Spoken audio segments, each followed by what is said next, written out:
Hey, it's Wednesday, May 15th, 2019. I'm Jeff. I just turned 50 on Friday, so as a birthday present to myself, I decided to come up to the Catskills, visit my folks, and then do a little hiking, float tube fishing, headed towards Huggins Lake, which is a nice little small lake or pond up in the Catskills. It's got brook trout in it, and I've been here before, but I've never hiked in with a float tube, so I'm looking forward to getting out in the lake and kicking around to see if I can do better than I have in the past. I've always done well catching nice fat brookies from shore with spinning gear, but I've never been able to get far enough out to catch the ones in the middle because I've never bothered to pack in a boat. So it's kind of hard going hiking up here. It's not a long trail, it's like 1.3 miles.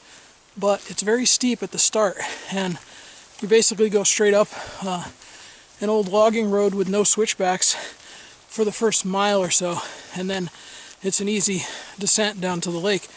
You actually have to go up 2 hills before you get there, but coming out is easy, a lot quicker than getting in. So I'm going to give this a try and hope that it's worth carrying all my stuff in. Waders, flippers, boots, and float tube to get out in the lake and explore all of it rather than just what I can reach from shore. Well, I'm going to keep at it, and I'll see how I do when I get there.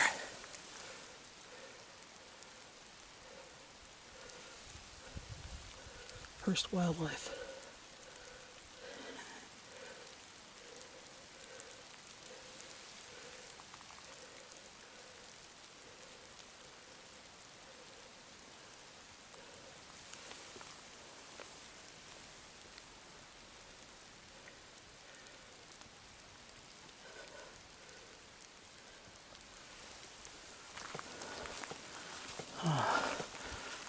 First real level spot that I've come to.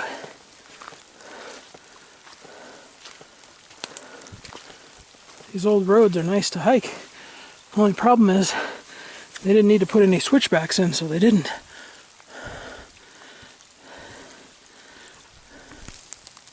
Okay, 3:14. First view of the lake down there through the trees. Not sure how clear that is on camera, but I can see it. So now I just have to go down this road and bottom of the hill, make a left, and I'll be at the dam where the outlet is, and that should be where I set up my float tube and then launch. The only thing that'll stop me now is thunder and lightning, so let's hope not. Okay, 3:24 p.m. It's raining hard now. I think first thing I'm going to do when I get to the lake is put up a tarp, and then I'll get my gear underneath it, and I'm going to change into my waders, and I just hope that the rain eventually lets up so I can enjoy a little bit of fishing anyway. I think I have to pack up and get out of here by about 6:30, 6:45 in order to make it back to my car before it gets too dark. So that's the plan. I'm going to fish for as long as I can once I get everything set up, but I still have to blow up my tube and put on the waders and all that. So far, not a bad hike. I'm getting to the turn where I go downhill to the lake. So it's 3:30. You can see the lake. Closing in on the finish line here. Don't expect it's going to be crowded today. I'm the only one on the register at the trailhead. The outflow of this lake is a nice little brook trout stream. It is actually a tributary of the Beaverkill River. It's quite a few miles down before you get to the Beaverkill, but definitely would have wild brook trout. We've got a little sign here about no camping. There is a campsite. So yeah, you just have to be 150 feet from the road, trail, or water, and they have designated locations. This lake, here's the special fishing rules. Lures, artificial lures only, permitted. Use of bait, dead or alive, prohibited. Catch limit 2 trout per person per day. Size limit 12 inches. All trout smaller than 12 inches shall be immediately returned to the water without unnecessary injury. Possession of more than 2 trout or trout smaller than 12 inches on this pond or the shores thereof is prohibited. So I may come back here for a camp when I know that the weather's going to be drier.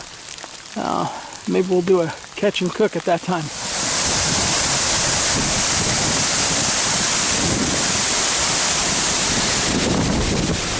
Wow. I'm going to guess a scarlet tanager. Only because I don't know my birds. Boy, he's pretty though.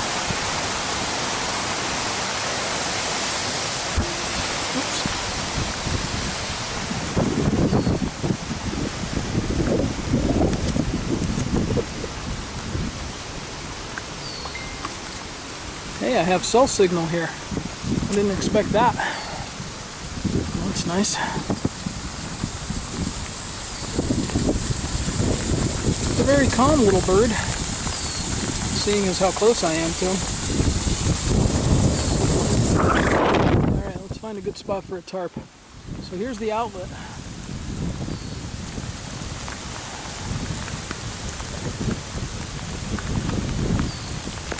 I'm not exactly sure the name of this brook. This is called Huggins Lake, so maybe Huggins Brook, but again, I don't know. I just know that it runs downhill to the Beaverkill River. And there used to be a canoe up here, but it was in pretty bad shape, so maybe the conservation officers took it away so nobody would get hurt. So I'm not staying the night, so this isn't really a campsite. I'm not building a fire either. This is just a place to sit where I can put my waders on out of the rain. So there is a campsite right over there where those rocks are. There's just nothing to stake, no trees to hang my tarp from, so I kind of needed a spot like this. It's like a little fishing dugout. Shoes and flippers are on. My feet are getting warmer now that I've got them in basically 2 layers of neoprene with my wader booties and my scuba shoes, which is what I'm using for wading boots with these backpacker fins. These are the lightest fins I could find. I don't think they make them any lighter than this.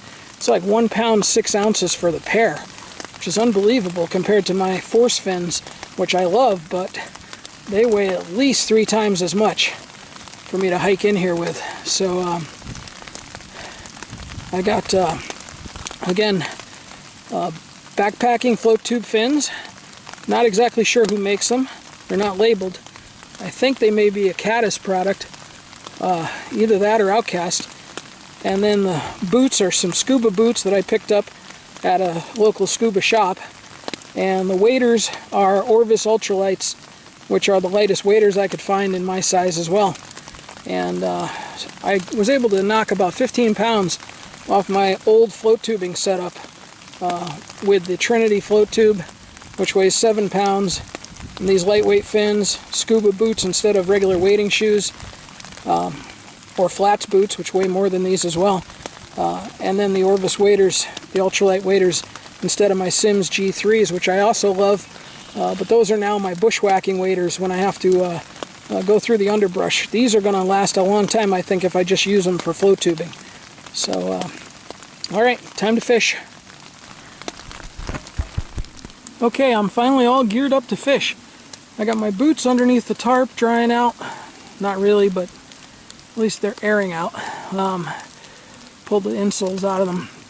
Had my little secondary tarp for a place to sit, which worked out really well because I was able to get my waders on nice and dry. My feet are warming up a little bit with the 2 layers of neoprene around them, although my toes are cold. I'm going to fish for about an hour and then I got to pack up and get out of here. So, kind of a failed experiment already, but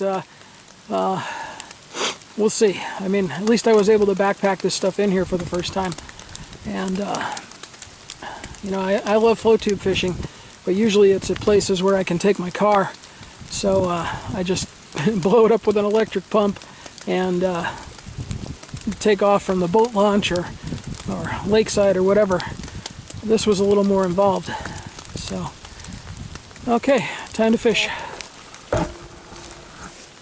Tubes have been sitting here for a while, so it's nice and wet. And I got to straighten out the seat a little bit. Then we're ready to go. Got my floating net, so if that gets away from me, I don't have to worry about it. And, I'll just put my water in a pocket here. It's one thing about coming in here on a pouring rain day. I have not felt the need to drink much today. You know, mainly it's just cold and miserable, but hopefully the brook trout don't care. Okay. Well, I got in the water and the rain actually stopped. So, getting a little break right now. And the bird is still here. And I'm just testing out my fins. First time I float tube in almost a year. So, new fins. They feel pretty decent. Sure are light. There's two of those birds. When there's no wind, it's easy to kick this little tube around. I see a bug on the water over there. I'm going to start trolling. I have a sink tip line and I'm using a little baby brook trout imitation. Not sure if that's showing up on camera too well. Got a 5-weight rod. I'd say about an 8 or 9 foot leader total. And I made a loop knot to give that streamer a little bit of action. So I'm just going to troll it across the lake and see what happens. Right. I will pick up when I have either a fish on or I'm on my way back because I got skunked.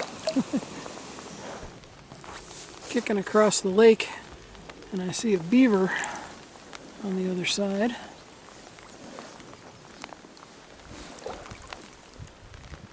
So there's a lot of evidence of busy beavers at this lake. There's a lot of trees chewed off around the edges. A couple of beaver huts. Got one right behind me. I spin around.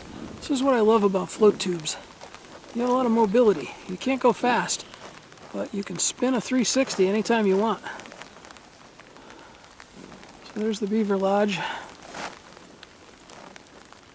And I'm going to kick to the other end of the lake and then I'll pick a shoreline and come back.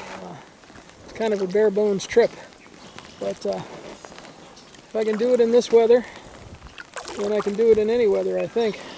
And I'm going to definitely make some changes next time I come. I will be bringing a tent or a bigger, much bigger tarp, and I'm going to plan to stay for a night or two just to make it worth coming, because the hike in is not an easy one. It's not very long, but it is very steep, and you know, the more gear you bring, the harder it is to get here. So, hey, walking out now. It's getting dark. Not sure how good this camera does in low light, but I just crested the top of the second big hill on the walk out, and I think I have one more little uphill section to go, and then it'll be a very long downhill to get back to the car. So I'm doing it now, and hopefully I can make it back in about half the time it took me to get here, because most of it is downhill. Doing pretty good. It's weird walking in scuba shoes. Here's what they look like. But if they hold up, then it's fine. Okay, so here's the grand total for today.